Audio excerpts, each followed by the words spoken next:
Baiklah Nanda, masuk kita kepada hasil kali 2 pencerminan. Di sini adalah ada yang dicerminkan dalam titik P ini kita cerminkan terhadap garis S dan terhadap garis T di sini.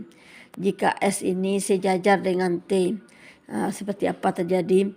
Ini ada titik P, kita cerminkan terhadap garis S ini. Yang pertama, yang kedua kita cerminkan terhadap garis T. Seperti ini. Ini baiklah kita lihat. Pertama kita buatkan garis G tegak lurus terhadap S, kemudian G ini ada garis G di sini tegak lurus terhadap S dan tegak lurus terhadap T ini T. Kemudian A adalah perpotongan antara garis G dan garis S.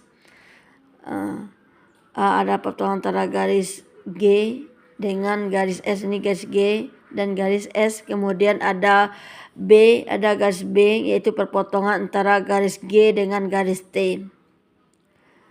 Oke ya. Garis T nanti ini anak, B garis G dan garis T. Baiklah, jika titik P kita cerminkan, ini titik P kita cerminkan terhadap garis S, terhadap garis S. P kita cerminkan terhadap garis S sama dengan P absen.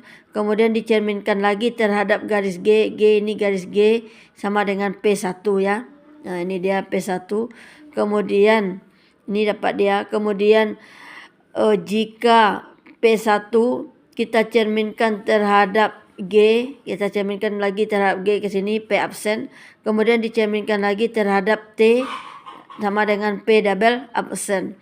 Jadi di sini perkalian antara pencerminan ini titik P kita cerminkan terhadap S dapat P absen, kemudian dicerminkan lagi terhadap G dapat P1, kemudian dicerminkan lagi terhadap G dapat P absen lagi, kemudian dicerminkan lagi terhadap T sama dengan P double absen. Sehingga apa yang terlihat di sini, pencerminan P terhadap S, pencerminan P terhadap S sama dengan P absen, kemudian dicerminkan lagi terhadap T sama dengan P double absen. Jadi pencerminan yang 4 kali pencerminan ini sama dengan pencerminan 2 kali pencerminan, yaitu pencerminan P terhadap S kemudian dicerminkan lagi terhadap T. Nah, seperti itu. Jadi dapatnya P double absen. Jadi di sini kita lihat juga bahwa pencerminan itu akan sama dengan geseran.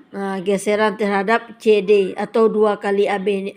Dapat kita lihat bahwa CD ini adalah 2 kali dari AB, di mana tadi kan CA sama dengan C, di sini sama dengan pertengahan ini ya nak, karena dia hasil cerminannya.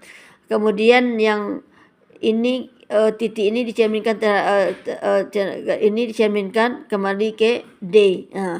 Oke, jadi dia 2AB ini sama dengan CD. Baiklah. Geseran dari CD itu sama dengan P geseran. Maksud ibu, titik P kita geser sepanjang CD itu sama dengan P double absen. Jadi dia sama akan kita buktikan bahwa 2 kali pencerminan titik P terhadap garis S dan garis T sama dengan geseran CD, titik P digeser sepanjang CD.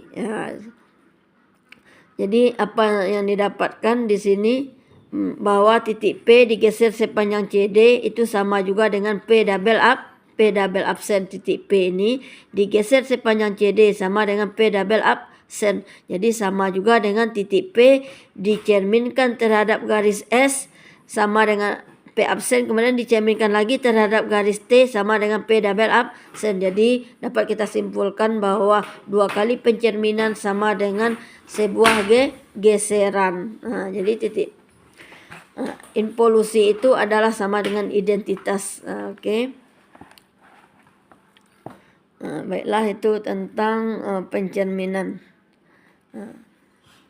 Kemudian yang kedua lagi tadi, jika S sejajar dengan T, bagaimana dengan jika S tegak lurus terhadap T? Ini S dan ini T-nya. Bagaimana hasil pencerminannya?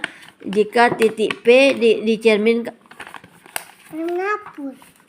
jika titik P dicerminkan terhadap S ini, maka dapat P absen ya. Dicerminkan lagi terhadap T, maka dapat P double absen. Jadi apa di sini? Dua kali pencerminan jika S dan T tegak lurus, maka dapat disebut dengan setengah putaran. Ingat, dengan setengah putaran titik P kita putar setengah putaran dapat P double absen. Ya, jadi jika S tegak lurus terhadap T, jika kita cerminkan kita cerminkan, maka dia sama dengan setengah putaran. Nah, ini sama dengan setengah putaran. MT MSP sama dengan P double absen, maka H titik P kita putar setengah putaran terhadap titik pusatnya 0, maka sama dengan P double absen juga. Jadi dia terbukti bahwa setengah putaran juga sama dengan bahkan perkalian dua kali pencerminan sama dengan setengah putaran jika dia S ini tegak lurus terhadap T. Oke, itu aja.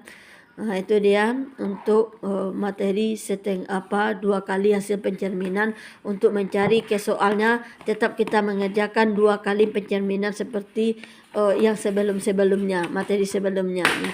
Jadi rumus kita nanti setelah kita cerminkan yang pertama mencari solusi yang pertama, nanti kita cari lagi pencerminan yang kedua seperti yang ini hasil pencerminan yang pertama 0, -1. Kemudian untuk mencari cerminan kedua kita gunakan rumus ini lagi, dan kemudian yang titik menjadi X-nya adalah 0 dan Y-nya akan menjadi -1. Kembali kita masukkan lagi ke dalam rumus, dan garisnya apa kita masukkan lagi garis yang baru. Seperti itu. Jadi itulah materi hari ini. Terima kasih. Assalamualaikum warahmatullahi wabarakatuh. Semoga Anda paham dan silakan bertanya kalau kurang paham. Dan ini latihannya, silakan dikerjakan.